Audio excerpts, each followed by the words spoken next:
Hi. So last క్లాస్లో 3 కాలం cash book వరకు మనం నేర్చుకున్నాము. పెట్టి క్యాష్ బుక్ గురించి నేనేం చెప్పలేదు, చిన్నగా ఉంటుంది కాబట్టి అది మీకు అందరికీ అర్థమవుతుందనే ఉద్దేశంతో చెప్పలేదు. నా ఇప్పుడు మనము బ్యాంక్ రికన్సిలేషన్ స్టేట్మెంట్ గురించి నేర్చుకుందాము. బ్యాంక్ రికన్సిలేషన్ స్టేట్మెంట్ చాలా ఇంపార్టెంట్ అండి. మనము ప్రాక్టికల్ లైఫ్లో దిగితే ఎగ్జామినేషన్ పాయింట్ ఆఫ్ వ్యూ, ఎగ్జామ్స్లో మార్కులు తెచ్చుకోవడానికి అవసరం, కానీ బట్ మీరు ప్రాక్టికల్గా దిగితే కూడా లైఫ్లో మీరు అకౌంటెంట్గా ఎదగాలనుకుంటే కూడా రికన్సిలేషన్ ఈజ్ అవసరం. ఇక్కడ రికన్సిలేషన్ అనే వర్డ్ వాడినానండి, బ్యాంక్ రికన్సిలేషన్ కాదు. ఇక్కడ రికన్సిలేషన్ అంటే కూడా మనం తెలుసుకోవాలి. బీఆర్ఎస్ అంటే బ్యాంక్ రికన్సిలేషన్ అంటే ఓన్లీ బ్యాంక్ ఒకటే రికన్సిలేషన్ చేస్తామేమో అనుకున్నారు, కానీ మీరు ప్రాక్టికల్గా దిగితే అన్నిటికీ అంటే 2 అకౌంట్లను రికన్సిల్ చేసే అవసరం ఉంటుందండి. 2 అకౌంట్లను అంటే అర్థమేమి, మన డెటార్స్, మన దగ్గర ఉండే డెటార్స్ యొక్క బ్యాలెన్స్ కొన్ని సందర్భాల్లో వాళ్ళ బుక్కుల్లో, అంటే మనకి ఎవరైతే సప్లై చేసి ఉంటారో, ఎవరైతే వాళ్ళ బుక్కుల్లో మేము క్రియేటర్గా ఉంటామో వాళ్ళ బ్యాలెన్స్ మా బ్యాలెన్స్ టాలీ కాదండి. అంటే ఏమి, 2 అకౌంట్లలో కూడా 2 అకౌంట్ల మధ్య కూడా డిఫరెన్స్ వచ్చే అవకాశాలు ఉన్నాయి. ఆ 2 అకౌంట్ల మధ్య కూడా ఎందుకు డిఫరెన్స్ వచ్చింది ఏం లేదు తెలుసుకోవటానికి చేసే ప్రాసెసే రికన్సిలేషన్ అండి. అంటే రికన్సిలేషన్ అంటే అర్థమేమి అంటే, సే ఫర్ ఎగ్జాంపుల్ మనము మన బుక్కుల్లో ఏ విధంగా అయితే ఎంట్రీస్ రాస్తామో అదే విధంగా వేరే బిజినెస్ పీపుల్స్ కూడా, ఇప్పుడు ఈ అకౌంట్స్ ఎంట్రీ కూడా ఎవరు రాస్తారండి? Business peoples. నార్మల్గా మనం అంటే ఏమి, other than business peoples accounts maintain చేయరు. సో కాబట్టి ఇప్పుడు మాట్లాడుతున్నంత కూడా అకౌంట్స్ మెయింటైన్ చేసే వాళ్ళ గురించి మాత్రమే మాట్లాడుతున్నాం. సే ఫర్ ఎగ్జాంపుల్ మీరు ఒక వై అనే పర్సన్ నుంచి పర్చేజ్ చేస్తున్నారు అనుకోండి, ఇక్కడ మీరు అంటున్నాను. సో మీరు వై అనే పర్సన్ నుంచి పర్చేజ్ చేసుకున్నారు, వాళ్ళకి పేమెంట్ చేస్తున్నారు, ఒకసారి రిటర్న్స్ చేస్తున్నారంటే పర్చేజ్ రిటర్న్ చేసుకున్నారు. ఇవన్నీ కూడా మీరు మీ బుక్కుల్లో ఏ విధంగా అయితే రాసుకుంటారో అదే వై అనేవాడు మీకు సేల్ చేస్తున్నాడు కాబట్టి ఆయన కూడా మీ అకౌంట్ మెయింటైన్ చేస్తుంటాడు. ఆయన ఏం రాస్తాడు? సేల్స్ రిటర్న్స్, ఆయనకు వచ్చిన అమౌంట్స్, ఇవన్నీ కూడా ఆయన తన బుక్కుల్లో రాసుకుంటాడు, నువ్వు నీ బుక్కుల్లో రాసుకుంటావు. రాసుకున్నప్పుడు ఇద్దరి బ్యాలెన్స్ కూడా టాలీ కావాలా. కానీ కొన్ని సందర్భాల్లో టాలీ కాదు. సో ఎందుకు టాలీ కాదు, ఏం లేదు అనేది మనము నేర్చుకుందాం, ఓకేనా? సో కొన్ని సందర్భాల్లో మనకు టాలీ కాదు, ఎందుకు టాలీ కాదు, ఏం లేదు అనేది మనం ఇప్పుడు నేర్చుకునే ప్రయత్నం చేద్దామండి. ముందు అన్ని ట్రాన్సాక్షన్స్ ఇద్దరి బుక్కుల్లో కరెక్ట్గా రాస్తే టాలీ ఎట్లా అవుతుంది, ఒకవేళ ఏదైనా ట్రాన్సాక్షన్ రాయకుండా ఉంటే టాలీ ఎందుకు కాదు. సో రికన్సిలేషన్ అంటే ఏమండి, ఒకవేళ అమౌంట్ డిఫరెన్స్ వస్తే ఆ డిఫరెన్స్ ఎందుకు వచ్చింది తెలుసుకోవడానికి చేసే ప్రాసెస్సే రికన్సిలేషన్. ఎందుకు వచ్చింది, ఆ వచ్చిన దానికి రీజన్ కనుక్కొని ఆ రీజన్ను తెలుసుకొని ఒక స్టేట్మెంట్ తయారు చేస్తాము, దాన్నే మనము రికన్సిలేషన్ స్టేట్మెంట్ అంటామండి. సో 2 అకౌంట్ల మధ్య డిఫరెన్స్ వస్తుంది, ఆ డిఫరెన్స్ ఎందుకు వచ్చిందని తెలుసుకొని ఆ తెలుసుకున్న రీజన్స్ రాస్తూ ఒక స్టేట్మెంట్ తయారు చేస్తాము, దాన్ని మనము రికన్సిలేషన్ స్టేట్మెంట్ అంటాం. బ్యాంకుది రాస్తే బ్యాంక్ రికన్సిలేషన్ అంటాము. ఒకవేళ ఒక లెడ్జర్ పార్టీది రాస్తే ఎక్స్ యొక్క రికన్సిలేషన్ స్టేట్మెంట్ అంటాము, వై యొక్క రికన్సిలేషన్ స్టేట్మెంట్ అంటాము. కాబట్టి ఇక్కడ రికన్సిలేషన్ అంటే కేవలం బ్యాంకుది ఒక్కటే కాదండి, 2 అకౌంట్ల మధ్య తేడా వస్తే, డిఫరెన్స్ వస్తే ఆ డిఫరెన్స్ను ఎందుకు వచ్చింది ఏం లేదని తెలుసుకొని దానికి సంబంధించిన రీజన్స్ రాస్తూ మనము ఒక స్టేట్మెంట్ తయారు చేస్తాము. ఆ స్టేట్మెంటే మనకు బ్యాంక్ రికన్సిలేషన్ అక్కడ బ్యాంక్ అంటున్నాను, ఇక్కడ లెడ్జర్ రికన్సిలేషన్ స్టేట్మెంట్ అంటాం. నా ముందుగా ఇక్కడ ఒక ఎగ్జాంపుల్ తీసుకుందామండి. మీరు ఒకసారి చూస్తే స్టేట్మెంట్లో మనకు in the books of purchaser అన్నాను. In the books of purchaser say X, ఇక్కడ పర్చేజర్ను మనం ఎక్స్ అనుకుంటున్నాము. ఎక్స్ దగ్గర ట్రాన్సాక్షన్ జరిగినాయండి. ఏమేమి జరిగినాయి? Goods purchased from Y, goods purchased from Y, goods return to Y, cheque issued to Y, goods purchased from Y, cheque issued to Y. అంటే simple transaction తీసుకున్నానండి, కాంప్లికేషన్స్ కాకుండా. అంటే ఇక్కడ మనం నేర్చుకోవాల్సింది రికన్సిలేషన్ ఎట్లా చేస్తాము ఏం లేదు అనేది. కాబట్టి ఈ ట్రాన్సాక్షన్స్ అంటే మనం ఇప్పుడు ఎక్స్ పర్చేజర్ మనం అనుకుందాం, సో పర్చేజర్ ఎక్స్ వై దగ్గర నుంచి పర్చేజ్ చేస్తున్నాడు. ఇప్పుడు నేను వై బుక్లో కూడా ఇదే ట్రాన్సాక్షన్స్ రాస్తానండి. ఏమంటే అక్కడ పర్చేజ్ రాసే బదులు సేల్ అని రాస్తాను. ఒకసారి చూసుకోవచ్చు మీరు. So say Y in the books of seller. ఇక్కడ సెల్లర్ అంటే వై అనుకున్నాను నేను. ఓకేనా. ఇక్కడ ఏమంటున్నాను, goods sold to X, goods sold to X, goods returned from X, cheque received from X, goods sold to X, cheque received from X. So amounts same ఉన్నాయి, ఇవి same ఉన్నాయి. అంటే ఇక్కడ నా ఉద్దేశం ఏమంటే ముందు సేమ్గా ఇద్దరి బుక్కుల్లో ట్రాన్సాక్షన్స్ కరెక్ట్గా రాసుకుంటూ పోతుంటే డిఫరెన్స్ ఏమీ రాదు అని చెప్పడానికి ఇది ఫస్ట్ ప్రయత్నం చేస్తున్నానండి. సో ఆ తర్వాత డిఫరెన్స్ ఎట్లా వస్తుందో కూడా ఒకసారి ఎక్స్ప్లెయిన్ చేద్దాం. సో ఇప్పుడు ఫస్ట్ నేను ఇద్దరు బుక్కుల్లో అంటే ముందు ఒక ట్రాన్సాక్షన్ ఎక్స్ బుక్లో, తర్వాత ఒక ట్రాన్సాక్షన్ వై బుక్లో రాద్దాము. అంటే ఏ డే అయితే జరుగుతుందో ఆ డేనే ట్రాన్సాక్షన్ చేస్తారు కాబట్టి మేము రాస్తాం. సో ఇక్కడ ముందు ఎక్స్ బుక్లో రాస్తున్నాం. ఎక్స్ అనేది పర్చేజర్ కాబట్టి పర్చేజ్ చేస్తున్నాడు ఎవరి నుంచి, వై నుంచి పర్చేజ్ చేస్తున్నాడు. అంటే ఎక్స్లో ఇన్ ద బుక్స్ ఆఫ్ ఎక్స్లో ledger account of Y, ledger account of Y యొక్క లెడ్జర్ అకౌంట్ను నేను ప్రజెంట్ చేస్తున్నాను. అదేవిధంగా ఇక్కడ కూడా నేను రికార్డ్ చేస్తున్నానండి. అంటే మనం రెండు సైమల్టేనియస్గా రికార్డ్ చేసి చూద్దాం ఎందుకు డిఫరెన్స్ రాదు ఏం లేదు అనేది. ఓకేనా. సో ఇక్కడ in the books of Y, Y అనేవాడు సెల్లర్, ఎవరికి అమ్ముతున్నాడు, ఎక్స్కు. So ledger account of X. ఓకేనా. సో ఇప్పుడు మనం ఒకసారి తయారు చేసి అసలు డిఫరెన్స్ వస్తుందా రాదా, రాకపోతే ఎందుకు రాదు, వస్తే ఎందుకు వస్తూ ఉంది, అవి తెలుసుకునే ప్రయత్నం చేద్దాం. సో ఫస్ట్ డేట్ 1/4/25 కాబట్టి మనకు 1/4/25లో పర్చేజ్ జరిగింది.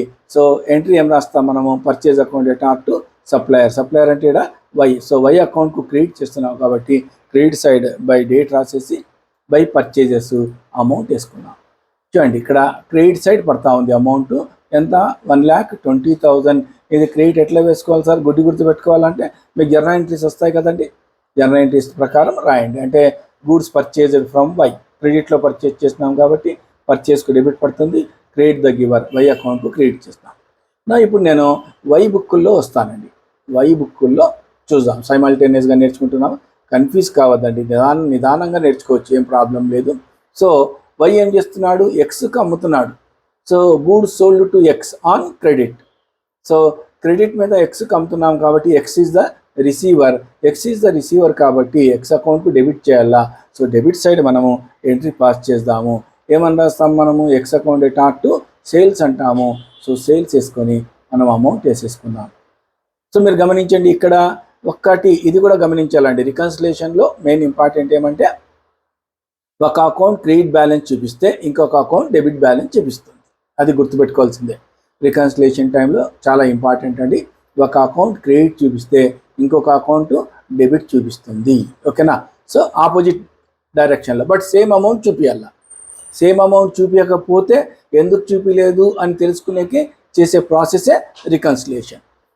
మళ్ళీ మనము ఎక్స్ బుక్లో వద్దాం. ఎక్స్ బుక్లో మళ్ళీ పర్చేజ్ చేస్తున్నాము. సో సెకండ్ ట్రాన్సాక్షన్ కూడా పర్చేజెస్ చేస్తున్నాం కాబట్టి పర్చేజెస్ మళ్ళీ బై పర్చేజెస్ ఇస్తున్నాను. సో 1,42,000 ఇది మనము ఎక్స్ బుక్కుల్లో లెడ్జర్ అకౌంట్ ఆఫ్ వైలో రాస్తున్నాం. ఇప్పుడు మళ్ళీ వై బుక్కుల్లో మనకు మళ్ళీ లెడ్జర్ అకౌంట్ చూద్దాం. సో ఇక్కడ కూడా సేమ్ 1,42,000కు సేల్ చేస్తాం కాబట్టి మళ్ళీ అది డెబిట్ సైడే వస్తుంది. సో ఇక్కడ డెబిట్ సైడ్ వస్తుందా క్రెడిట్ సైడ్ వస్తుందా అనేది కన్ఫ్యూజ్ వద్దండి, మీకు జర్నల్ ఎంట్రీస్ గమనిస్తుంటే వచ్చేస్తుంటుంది. ఓకేనా. సో జర్నల్ ఎంట్రీస్ సరిగా రావడం లేదంటే నా క్లాసెస్ ఆల్రెడీ జర్నల్ ఎంట్రీస్ గురించి వేస్తున్నాను, ఒకసారి చూడండి. నెక్స్ట్ ఏమైతా ఉంది మనకు,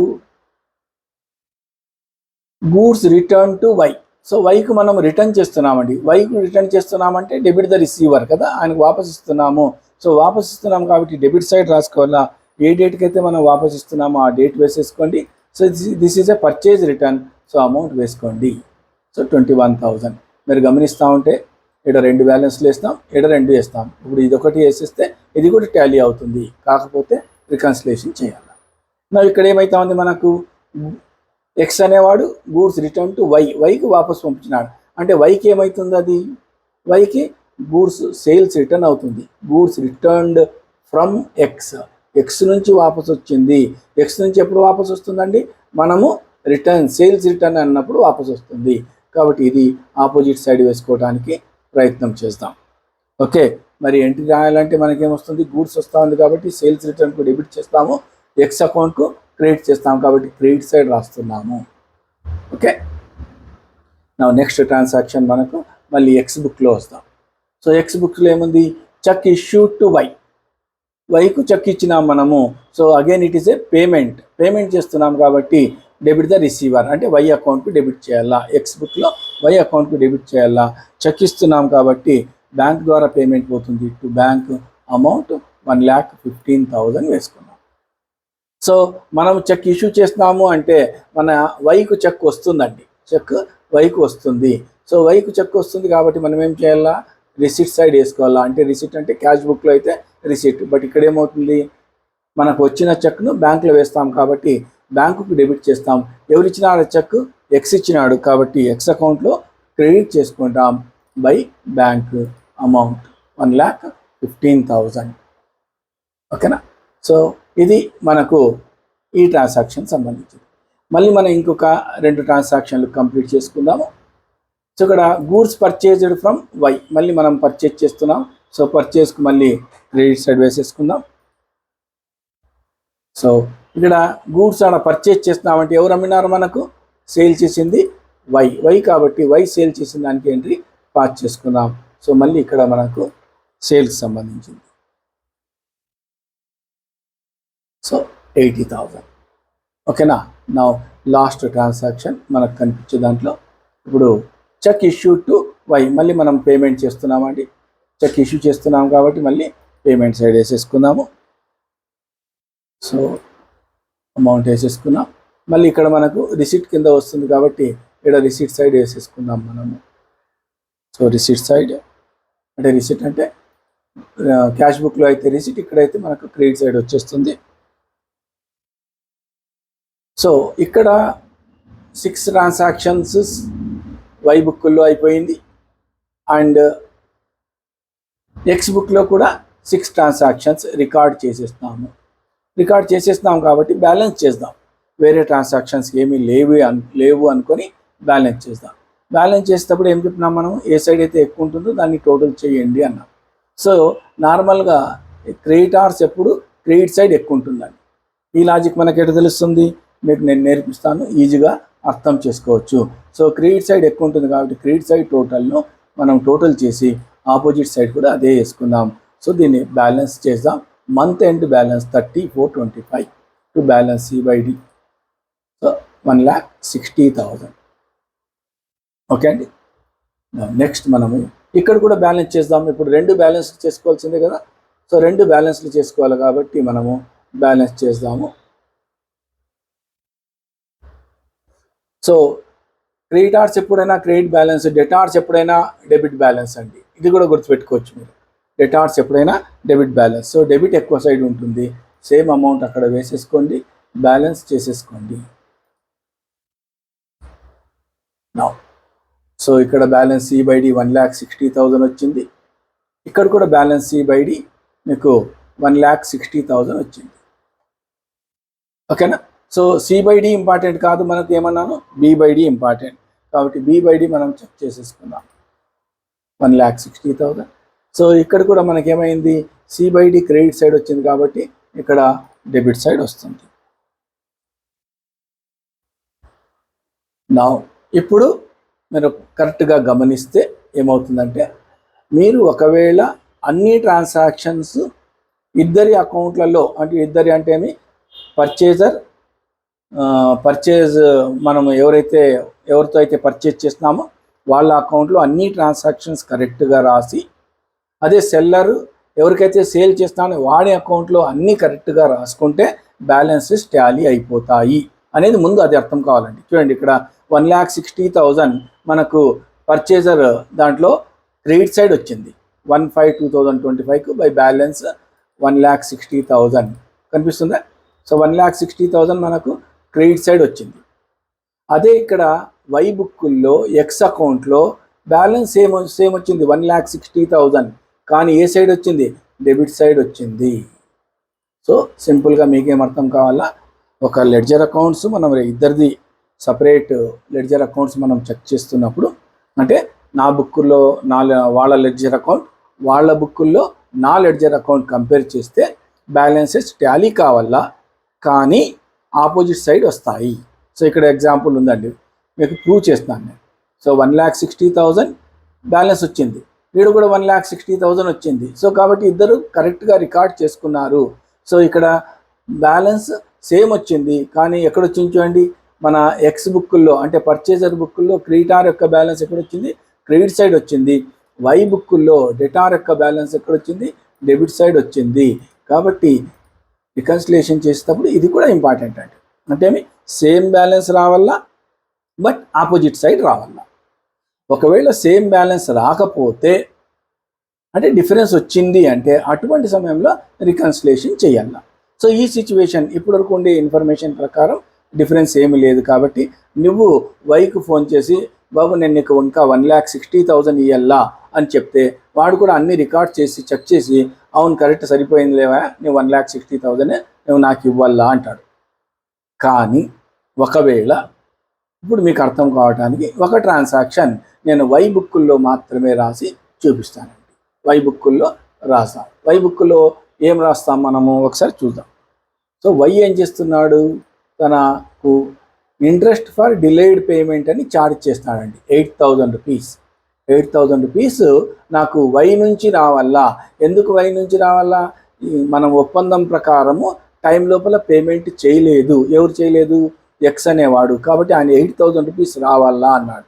8,000 రూపీస్ రావాలా అంటే మనకేం కావాలా, సో మనం ఏం చేద్దాం ఇప్పుడు ఇక్కడ ఎంత రావాలని చూపిస్తాడండి. సేమ్ ట్రాన్సాక్షన్ చేయండి, ఇంట్రెస్ట్ ఒకటే రావాలి. కాబట్టి ఈయన ఏం చేస్తాడంటే ఇంట్రెస్ట్ ఈయనకు ఇన్కమ్ కాబట్టి నామినల్ అకౌంట్ ప్రకారం ఇంట్రెస్ట్కు క్రెడిట్ చేసుకున్నాడు అండ్ ఎక్స్ అకౌంట్కు డెబిట్ చేస్తున్నాడు. So X account debtor to interest date 30th రాశాడు. ఇప్పుడు బ్యాలెన్స్ ఎంత అయింది చూడండి, 1,68,000.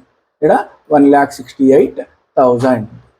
బట్ మన దగ్గరకు వచ్చేటప్పుడు ఈయన దగ్గర ఎంత ఉంది, మనకు ledger balance 1,60,000. Opposite side same ఉంది, అంటే క్రెడిట్ సైడే ఉంది, ఇది డెబిట్ సైడే ఉంది. కానీ ఇక్కడ 1,60,000 ఉంది, ఇక్కడ 1,68,000 ఉంది. సో మీకు వై అనేవాడు ఎక్స్కు ఫోన్ చేసి బాబు నీవు నుంచి నాకు 1,68,000 రావాలా అంటే ఎందుకు రావాలా, ఏం లేదు అని అడిగితే ఆయన స్టేట్మెంట్ పంపిస్తాడండి. ఏం స్టేట్మెంట్, ఆయన అకౌంట్ కాపీ పంపిస్తాడు. చూడు బాబు నీ నుంచి ఇంకా 8,000 రూపీస్ రావాలా, ఎందుకంటే నాకు 1,68,000 రావాలా, నువ్వేమో 1,60,000 చూపిస్తున్నావు అంటే అప్పుడు మీరు ఏం చేస్తారు, రెండు స్టేట్మెంట్లు పక్కన పెట్టుకొని డిఫరెన్స్ ఎందుకు వచ్చిందో చూసుకోవడానికి ప్రయత్నం చేస్తారు. ఆ డిఫరెన్స్ ఎందుకు వచ్చింది, మన వై బుక్కుల్లో ఎక్స్ అకౌంట్లో ఇంట్రెస్ట్ పడింది, బట్ ఎక్స్ బుక్లో వై అకౌంట్లో ఇంట్రెస్ట్ పడలేదు. కాబట్టి దీనికి ఒక స్టేట్మెంట్ తయారు చేస్తారు. ఈ స్టేట్మెంటే రికన్సిలియేషన్ స్టేట్మెంట్. ఇక్కడ రెండు లెడ్జర్ల అకౌంట్ యొక్క స్టేట్మెంట్లను మనం కంపేర్ చేస్తాము. ఎక్కడైతే 8,000 రూపీస్ డెబిట్లో పడింది, ఇక్కడ క్రెడిట్లో పడవలసిన అమౌంట్ పడలేదు కాబట్టి డిఫరెన్స్ వచ్చింది. సో ఇది చిన్న ఒక ఎగ్జాంపుల్ అండి. సో మీరు బ్యాంకుల్లో అయితే చాలా డిఫరెన్సెస్ వస్తాయి, చాలా రీజన్స్ ఉంటాయి. ఆ రీజన్స్ ఏమున్నాయో ఏం లేదో మనము నెక్స్ట్ క్లాస్లో చూసుకుందాం. ఓకేనా? So till then have a nice day.